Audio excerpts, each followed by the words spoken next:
it's Dave from the Behaviour Ninja YouTube channel. Excuse the civvies. It's Sunday afternoon and I'm having a little bit of downtime. So I'm not dressed as a grown-up as I usually would be.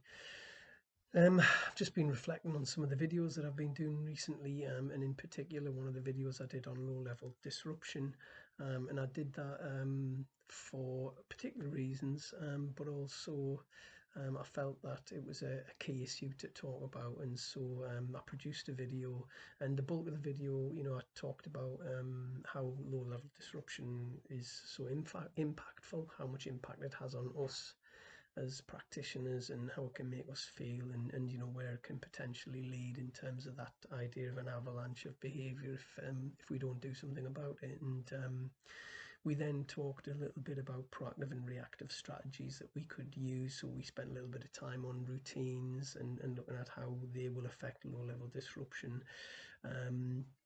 We talked about some very basic practical techniques we can use, such as our proximity in the room to the low-level disruptive behaviour, and how that can influence it, of course, notwithstanding COVID. If you're watching this during COVID restrictions in 2021 or 2025 or 2030 or whatever year it is. So we talked a lot about that. We looked at routines, and we talked also about how we should ensure that we have as light touch as possible to intervene with low-level disruptive behaviour. So yeah, I've been reflecting on that, thinking about what else I could add to that, just to give you more and more practical strategies that you can use the next day that you're in school. So sitting on Sunday afternoon, I thought I'll list a few more practical strategies that might be useful to you that you can use tomorrow. It's the 8th tomorrow, 8th of March, and in a lot of schools that means that kids are coming back, and so low-level disruptive behaviour might be something that be on the cards, and as well as needing to re-establish our routines and expectations, and how things work in our class, and boundaries and everything else that we're going to need to do. We're going to be dealing with low-level disruptive behaviour, and actually seemed like a good time just to kind of talk that through and give you some ideas of what we can do. In the future, I've got a couple of other videos coming soon. One of them is just 4 cracking routines that you can try just to, I suppose it's like, I'm selling the product here. I'm saying routines will change your life in your classroom. So that will come later on. And also, it's entirely possible you might need to do a bit of a reboot with your groups in coming weeks. So I'm going to be doing a session on how to run a reboot in your classroom. So I hope that sounds okay. So this video then is just about more practical strategies you can use tomorrow with regard to low-level disruption. And I just wanted to share some stats that I'd come across as I was preparing some training for a group of NQTs in Milton Keynes who were absolutely brilliant. I have to say, it was really encouraging to see the level of knowledge they already had around behaviour as NQTs. Really good to see that at the start of a career. But I did some preparation for that session on low-level disruptive behaviour, and we meant that I was able to look at and discuss some stats, and we certainly did discuss those, and they were quite worrying. I'd read an article from a Scottish newspaper which was talking about how low-level disruptive behaviour was the scourge of the schools in Scotland. There was some particular stats that were being used by the government to suggest that 1 in 5 teachers ignore low-level disruptive behaviour in the class because they just see it as the norm. This is what you get in class. It's part and parcel of being teacher, which I'm going to be honest, I think that's absolutely dreadful that teachers feel that way. And round about 1 in 12 teachers were suggesting that 10 minutes of every hour was being wasted through disruptive behaviour. 10 minutes of every hour of learning time. And in my experience, I would suggest that figure is probably low, either the 10 minutes in every hour or certainly the 1 in 12 teachers. So, that's something to think about, and something that we need to focus on and bring about change. So yeah, it was a little bit worrying to see those stats in some ways, and certainly from the point of view of this 1 in 5 teachers just ignoring it. What you're doing there by ignoring low-level disruptive behaviour is saying to all of the class and all of your classes, this is where I intervene. all of this stuff that comes before, I condone. We can't do that. We need to be interviewed. I'm not saying pounce on everything and peck people to death and be, an absolute pain. I'm not suggesting that. I'm just saying, we have to have expectations that are better than that, because that message that you can get away with everything up to this point means lots of kids will get away with all that. They'll do all that stuff. So we have to be really careful. And I think it's the way that we define low-level disruptive behaviour. And the way I think of low-level disruptive behaviour is it's behaviour that impacts on learning, without being serious in its content and without requiring necessarily further sanction. Um, something like, I don't know, tapping pens, messing about with your phone, turning around talking to, neighbours in the classroom and so on. That's what I think of as low-level disruptive behaviour, and therefore it needs a low-level response. Um, if it's more than that, for example, if it's regular and repetitive and persistent, then persistent low-level disruptive behaviour is a different thing, and that needs to be dealt with in a different way. It will require further sanction, likely anyway. And some people who I found a graph from some CPD that had been done down in Surrey, I think, and somebody had written a list of what they saw as low-level disruptive behaviour, and some of the things that were on there. It's terrible to see as low-level disruption. Throwing things around the classroom, for example, that's not low-level at all. So we just need to be certain about what we're defining as low-level disruptive behaviour. But anyway, let's just talk about how we intervene. And the first thing to say is intervene that light touch way. If your intervention causes more disruption to learning than the actual disruption was, then you've got that wrong, and you need to think again about, how do I manage this? Some people will say there are times when you can ignore low-level disruptive behaviour, and it's an interesting one. It's about professional judgment that I use tactical ignorance sometimes, but usually it's with a secondary behaviour. So I give a child an instruction: put your coat away, put that phone away, or whatever it happens to be. That child raises their eyebrows, tuts, does whatever that kind of out-acting behaviour is, and because they're compliant while they're complaining, I might choose to ignore that behaviour, address it later on. But I always, when I'm thinking about ignoring behaviour tactically, it's secondary behaviours. I don't ignore initial behaviours.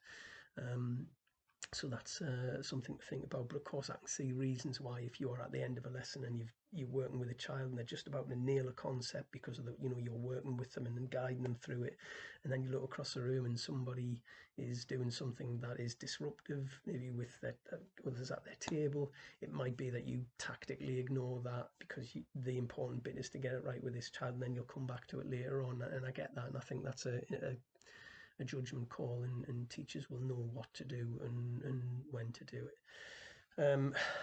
But largely speaking, we have to be very careful about saying I'm not going to respond to certain kinds of undesirable behaviour because of the message that sends to others. So then we want some practical strategies then, proactive and reactive. Always trying to be proactive where we can, of course, but recognising that that's not always going to be the case. Always needing to be able to react to low-level disruptive behaviour at times. So the very basic techniques that we probably all know, and I should be, I guess, just refreshing your memory, are things like, that moment when you go silent, when you stop in the middle of a sentence and everyone kind of realises that you've done that. Now, whilst that's a powerful technique at times, works in primary and secondary, of course, it does cause potentially some disruption to other students who were learning because you've gone silent. There's no flow of information anymore. The same with doing something like the stare or open it to the hard stare. You still have the potential of other kids raising their heads from the work they were doing to see what it's all about, which is why I quite like that proximity, that idea that I can teach my lesson while I'm standing close to where the disruption is. It might be that I can use a technique like moving around the room within the limitations of, COVID, if that's a thing. It might be that I'm moving around the room then and I'm tapping on desks and noticing positives and just kind of bringing everybody kind of on task in that way. It might be sometimes when I'm talking through something that I drop the name in of somebody who is being disruptive in a low-level way. Again, that's a very basic technique that the vast majority of us know. And again, you know yourself that when you use that technique, you've got the risk of somebody else being distracted by, why did you suddenly drop Jamie's name in, for example. I've already talked about proximity praise, so you know how that works, guys. That was in the previous video, so have a look at the video if you're not entirely sure with how that works. One of the other things I will say is that, and certainly one of my ex-bosses, a head teacher, who was a brilliant teacher as well as a head, when he wanted kids to listen, he dropped the volume of his voice, and that was really effective for him. And actually dropping the volume when you need to chat with somebody who's causing low-level disruptive behaviour is a really powerful technique. So try adjusting volume down. It seems to have quite a bit of impact when you use that technique, and I really like it as a kind of go-to. Drop the volume. In terms of almost a distraction technique, I suppose. Let's say you've got John who is maybe chatting with somebody across the table when he should be working, and he's therefore disrupting the flow of learning for the rest of the table. It might be that I'll just use a technique like, let's suppose that, I'm referring to English because that's my subject. Let's suppose that they're learning about Macbeth or something of that nature, and I'm asking them to list 5 of the qualities and attributes of Macbeth. I might say to John, John, see if you can list 6. I think you can probably get 6.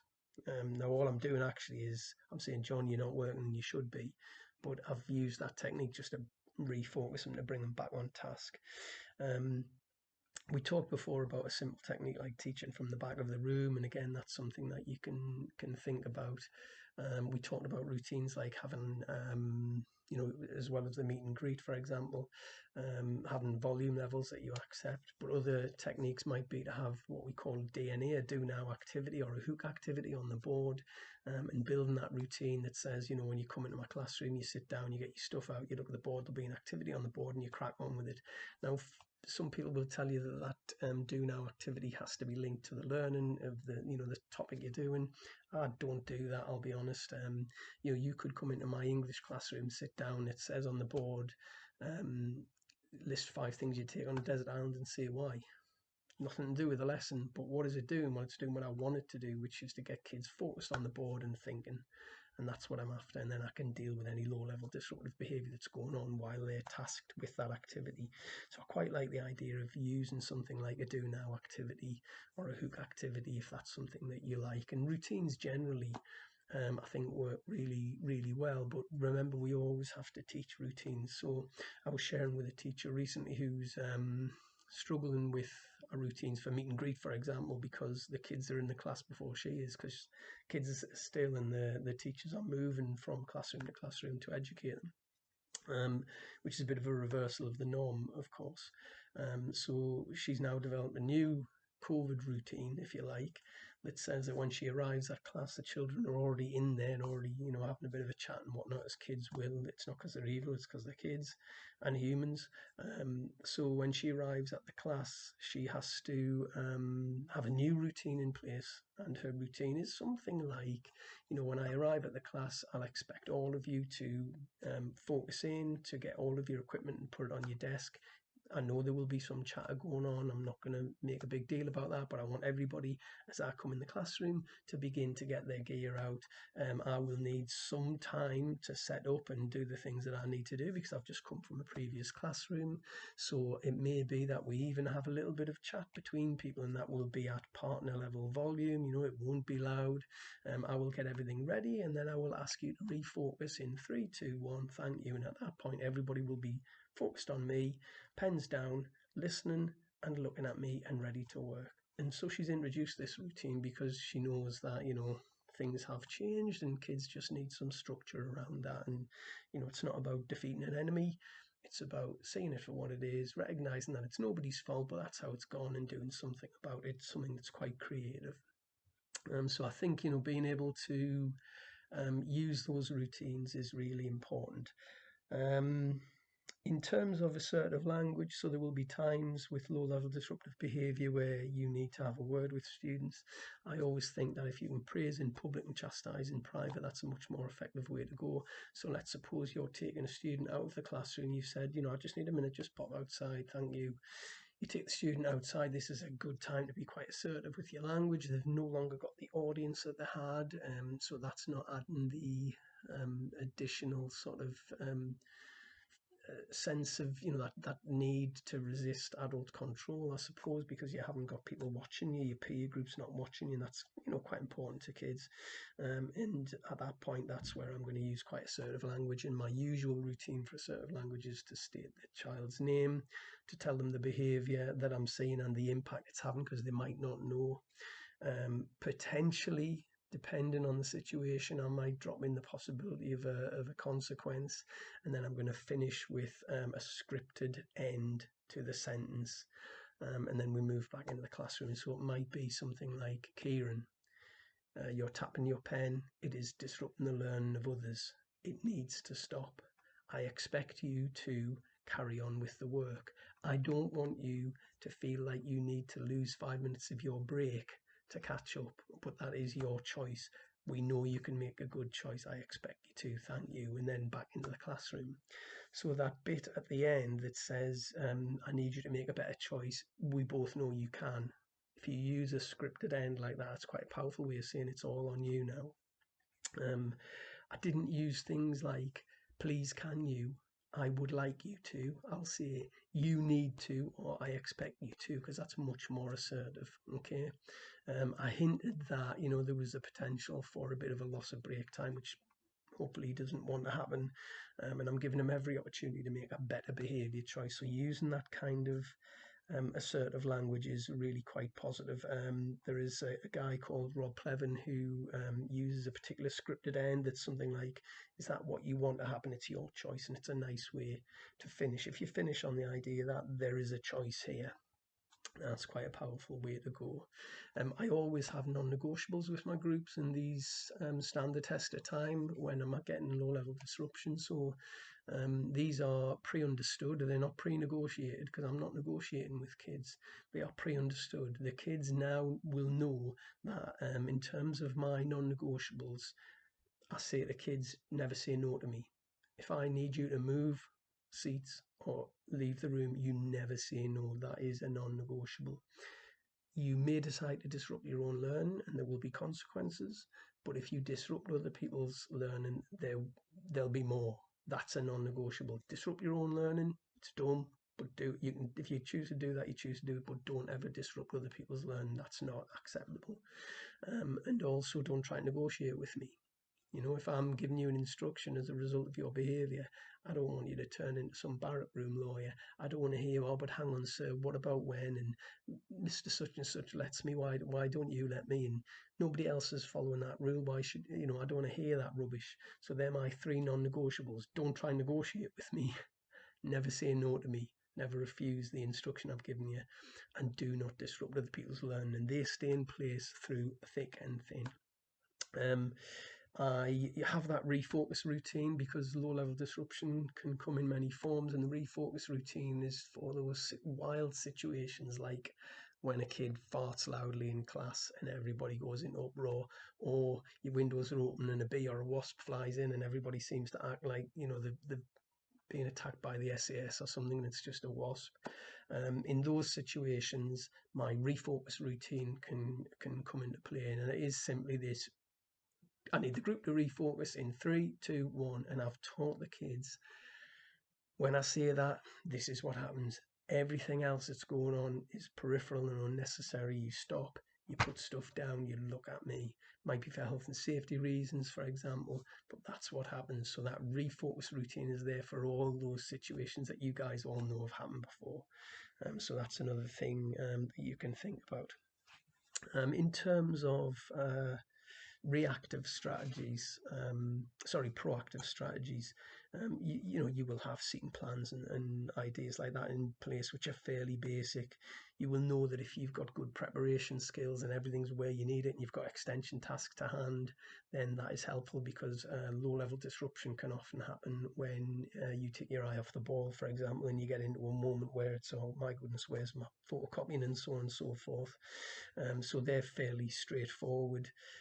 Again, those proactive routines are really key. So you might have your routine for entering the class, you might have your routine for volume, you might have the refocus routine that I've already talked about.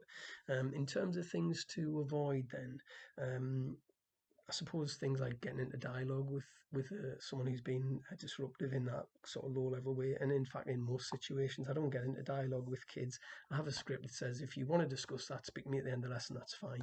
And if they carry on, I go from, if you want to discuss that with me, see me at the end of the lesson. Eventually, I'm going to get the stage that I will be saying, you are staying here at the end of the lesson, we can talk. We are talking about it then. Okay, so I can up the ante if I need to. So I avoid dialogue. There's no need for it. I'm telling you how things are going to be.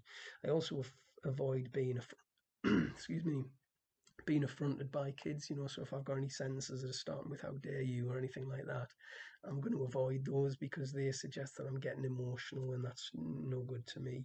I never compare one kid to a sibling. I think that's a disastrous route to take. I largely avoid whole class sanctions, although there are ways you can make those work, and maybe I'll talk about those at another point. And with most kids, I won't do the right, I'm waiting, I'm not talking over the top of you, I'll speak when you're quiet thing.